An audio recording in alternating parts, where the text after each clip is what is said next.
Caesar's Call, A Leader's Fire. The Eve of Pharsalus. Narrated by Julius Caesar.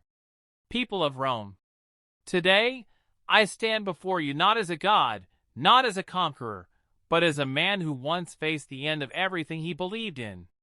They call it the Battle of Pharsalus. But to me, it was the moment I had to decide. Will I become the savior of Rome, or its destroyer? Rome before the war. There was a time when Gnaeus Pompey Magnus was more than a rival. He was my friend. Together, we shaped the Republic, won victories, crushed enemies, and shared power. Beat. Slight pause. But ambition is a disease. It whispers in your ear. It turns allies into threats, and friends into ghosts. Crossing the Rubicon.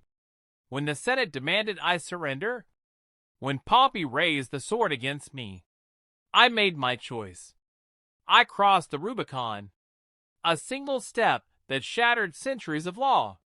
A single step that declared, let the Republic choose its future. In war. March to Thessaly. Our march led us to Pharsalus. My men were hungry, outnumbered, exhausted. But still, they looked at me with fire in their eyes.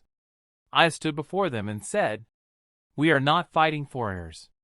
We face our own, our brothers. But if Rome must bleed to live again, then let it bleed for truth. The night before the battle, I didn't sleep that night. I stared at the stars, wondering, will Rome forgive me if I win? Will history remember me as the liberator or the traitor? And somewhere in that silence, I stopped caring. I didn't want legacy. I wanted justice. Dawn of battle. At first light, Pompey sent his cavalry to crush our lines. But we stood still, spears lowered, waiting, breathing. And then we struck. They fell like wheat beneath the scythe. That was just the beginning. Pharsalus hadn't yet tasted blood. But I had. Tomorrow, I'll tell you what happened when a brother betrayed a brother. And Rome chose who would wear the crown, and who would fall beneath it. Caesar's Call, A Leader's Fire, The Blood of Pharsalus. Narrated by Julius Caesar, voiceover style. The earth trembled.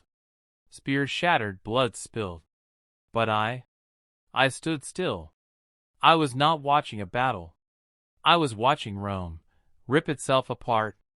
The first clash. Pompey's cavalry, 1,000 strong, charged toward my front lines. He wanted to crush me quickly, to break my army's spine before we could even breathe. But I had seen this before. In Gaul. In Spain. Even in the cold mud of Britannia. I ordered my men. Hold. Hold. Now strike. They fell. Not because we were stronger, but because we were smarter. Pompey's miscalculation.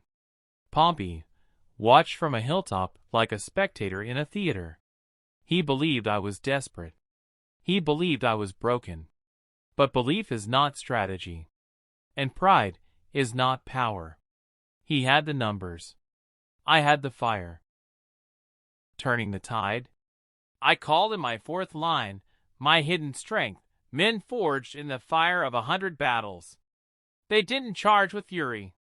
They moved like shadows, calm, focused, deadly. They pierced Pompey's flanks like arrows through silk. His lines buckled.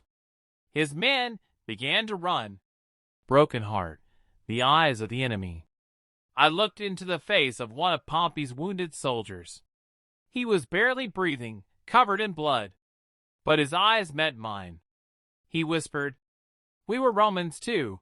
What did we do wrong? I knelt beside him. And in that moment, I hated this war. Victory is a crown made of thorns. Pompey breaks. Pompey fled.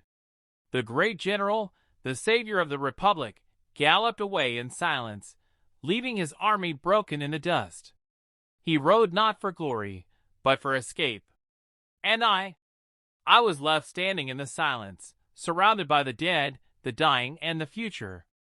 The battle ends, but the fire remains. We had won. The banners of Caesar flew high across Pharsalus. But that victory tasted like ash.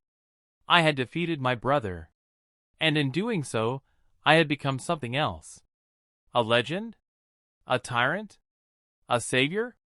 Ask the historians. I only remember the silence and the blood. Pompey ran toward Egypt, thinking he'd find refuge.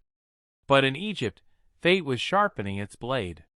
Come back tomorrow, and I will tell you what happens when Caesar walks into a foreign court and finds not an enemy, but a queen.